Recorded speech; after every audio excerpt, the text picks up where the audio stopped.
প্রিয় দর্শক, পবিত্র কোরআনুল কারিমে একটি ছোট্ট সূরা আছে।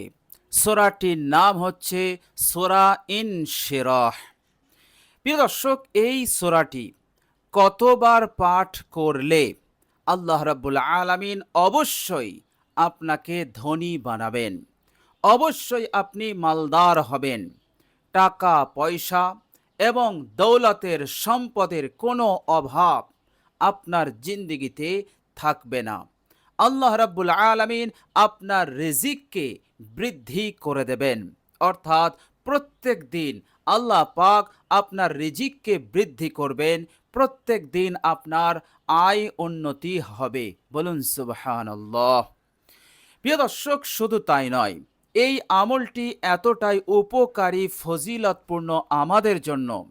এই দুনিয়ার যে কোনো জটিল কাজ, কঠিন কাজ আপনার কাছে সেটা জটিল এবং কঠিন, ইনশাআল্লাহ এই সূরাটির ওপর আমল করার বরকতে সেই জটিল কঠিন কাজ আল্লাহ পাক আপনার জন্য আসান করে দেবেন, সহজ হয়ে যাবে।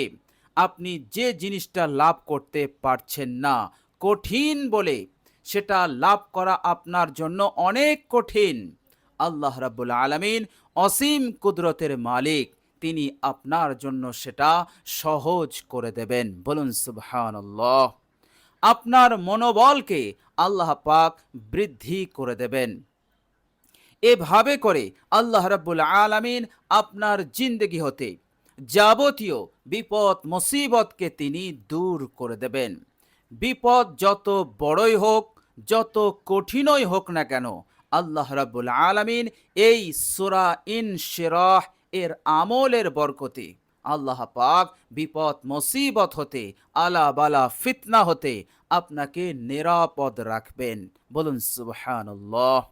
চায়েন সুকুন, প্রশান্তি, শান্তি আপনি লাভ করতে পারবেন। আল্লাহ রাব্বুল আলামিন আপনাকে সুখী করবেন।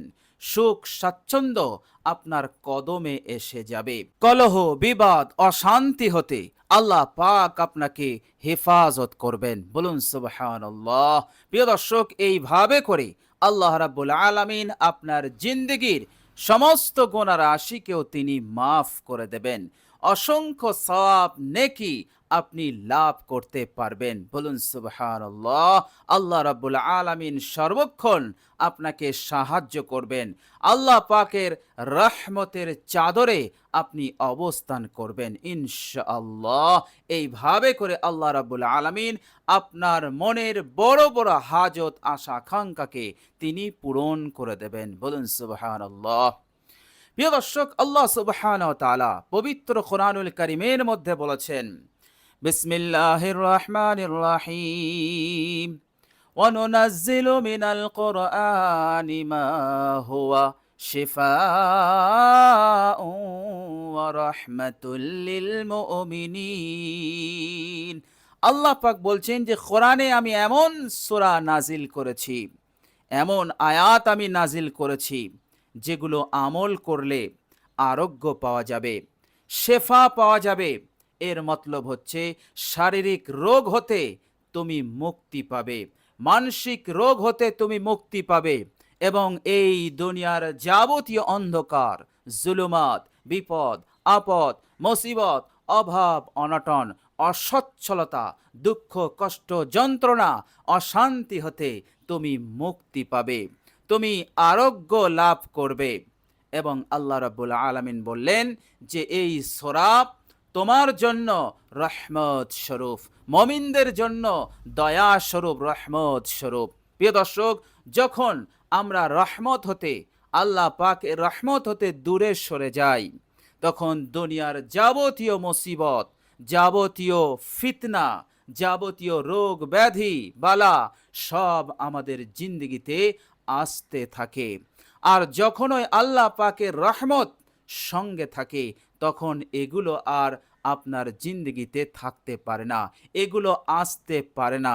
কেননা রহমত হচ্ছে এক ধরনের নূর, আলো। আর যেখানে নূর থাকবে, আলো থাকবে, সেখানে কোনো অন্ধকার থাকতে পারে না। বলুন সুবহানাল্লাহ। তো প্রিয় দর্শক, সূরা ইনশিরাহ এটি এমন একটি সূরা, এই সূরাটির উপরে আমল করলে ইনশাআল্লাহ ভাগ্য খুলে যাবে, নসিব খুলে যাবে। আল্লাহ রাব্বুল আলামিন আপনার ওপর অফুরন্ত দয়া রহমত বর্ষণ করতে থাকবেন। ফলে এই দুনিয়ার নাজ ও নিয়ামত আল্লাহ পাক আপনাকে দান করতে থাকবেন। আল্লাহ রাব্বুল আলামিন উত্তম থেকে উত্তম জীবন উপকরণ দান করবেন এবং পরকালে আল্লাহ রাব্বুল আলামিন আপনাকে কামিয়াব করবেন। প্রিয় দর্শক, এই জন্য বিশ্বনবী সাল্লাল্লাহু আলাইহি ওয়াসাল্লাম তিনি বলেছেন যে তোমরা কোরআন তেলাওয়াতকে নিজের উপরে জরুরি মনে করে নাও। প্রিয় দর্শক, সূরা ইনশিরাহ এটি একটি পবিত্র কোরআনুল কারীমের ছোট সূরা, কিন্তু এই সূরাটি যদি আপনি পাঠ করেন, আমল করেন, তো এটিও কোরআন তেলাওয়াত করলে যে সওয়াব, যে ফজিলত আছে সেগুলো আপনি লাভ করে নিতে পারবেন। বলুন সুবহানাল্লাহ। তো প্রিয় দর্শক, চলুন এবার আমরা জেনে নেই সূরা ইনশিরাহ এই সূরাটির ওপর আমরা আমল কিভাবে করব এবং এই সূরাটি আমরা কতবার পাঠ করব। প্রিয় দর্শক, সূরা ইনশিরাহ পবিত্র কোরআনুল কারীমের 94 নম্বর সূরা। এর টোটাল আয়াত হচ্ছে 8টা। প্রিয় দর্শক, আপনি ঘরে বসে বসে আপনি এই সূরাটি পাঠ করবেন। অবশ্যই আপনি পাঠ করার আগে অজু করে নেবেন, উত্তম রূপে অজু করবেন, বিসমিল্লাহ বলে অজু করবেন, অঙ্গ প্রত্যঙ্গগুলো আপনি সুন্দরভাবে ধৌত করবেন। প্রিয় দর্শক, অজু হয়ে গেলে কালেমায়ে শাহাদত একবার পাঠ করে নেবেন। আশহাদু আল্লা ইলাহা ইল্লাল্লাহ ওয়াহদাহু লা শারীকা লা ওয়া আশহাদু আন্না মুহাম্মাদান আবদুহু ওয়া রাসূলুহু। বিশ্বনবী সাল্লাল্লাহু আলাইহি ওয়াসাল্লাম বলেছেন, অজুর পর এই কালেমায়ে শাহাদত একবার পাঠ করলে জান্নাতের 8টা দরজাকে আল্লাহ পাক খুলে দেন। এর মতলব হচ্ছে যে দরজা দিয়ে ইচ্ছা সেই দরজা দিয়ে সেই ব্যক্তি জান্নাতে প্রবেশ করতে পারবে। বলুন সুবহানাল্লাহ।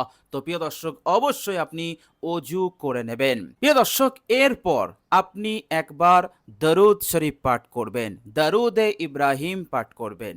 আল্লাহুম্মা সাল্লি আলা মুহাম্মাদিন ওয়া আলা আলি মুহাম্মাদ কামা সাল্লাইতা আলা ইব্রাহিমা ওয়া আলা আলি ইব্রাহিমা ইন্নাকা হামিদুম মাজিদ।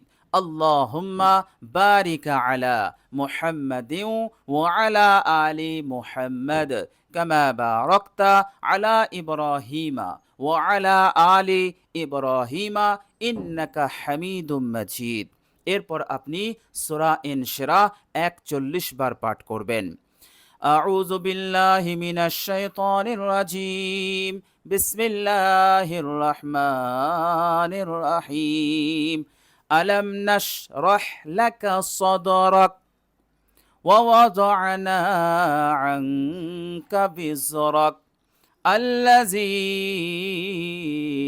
আনকাযা যহরাক ওয়া রাফা'না লাকা যিকরাক ফাইন্না মা'আল উসরি ইউসরা ইন্না মা'আল উসরি ইউসরা ফাইযা ফারাগতা ফানসাব ওয়া ইলা রাব্বিকা ফারগাব। তো প্রিয় দর্শক, 41 বার পাঠ হয়ে গেলে শেষে একবার দরুদ শরীফ পাঠ করবেন সাল্লাল্লাহু আলাইহি ওয়াসাল্লাম। আপনার আমল সম্পন্ন হলো। প্রিয় দর্শক, খালেস নিয়তে এবং ওয়াদার ওপর ইয়াকিন রেখে পবিত্র কোরআনুল কারীমের এই অসাধারণ সূরাটির ওপরে যদি আপনি আমল করতে পারেন, ইনশাআল্লাহ আপনার জিন্দেগিতে অসাধারণ কিছু ঘটে যাবে। অবশ্যই আল্লাহ পাক আপনাকে আপনার জিন্দেগিতে সুখ স্বাচ্ছন্দ্য আল্লাহ পাক দান করে দেবেন এবং আল্লাহ পাক আপনাকে ধনী করে রাখবেন ইনশাআল্লাহ। দীর্ঘদিনের অভাব অনটন সব দূর হয়ে যাবে এবং সুখে শান্তিতে আল্লাহ পাক আপনাকে জীবন যাপন করার তৌফিক দান করবেন ইনশাআল্লাহ। তো প্রিয় দর্শক, অবশ্যই আমরা সকলেই চেষ্টা করব এই মূল্যবান আমলটি করার। আল্লাহ পাক যেন আমাদের সকলকে এই আমলটি করার তৌফিক দান করেন। সকলে বলি আমিন। প্রিয় দর্শক, কমেন্ট বক্সে একবার আমিন লিখে দেবেন, আর ভিডিওটি ভালো লাগলে একটি লাইক এবং শেয়ার করে দেবেন, যাতে করে অন্যরাও এই আমলে উপকৃত হতে পারে। ইনশাআল্লাহ এর ফায়দা, এর উপকার আপনিও লাভ করবেন। আল্লাহ পাক আপনাকে অনেক অনেক প্রতিদান, পুরস্কার ইহকাল পরকাল উভয় জিন্দেগিতে দান করবেন ইনশাআল্লাহ। তো প্রিয় দর্শক, আজ এ পর্যন্তই। সকলে ভালো থাকুন, সুস্থ থাকুন এবং আমার আন্তরিক সালাম নেবেন। আসসালামু আলাইকুম ওয়া রাহমাতুল্লাহি ওয়া বারাকাতুহু।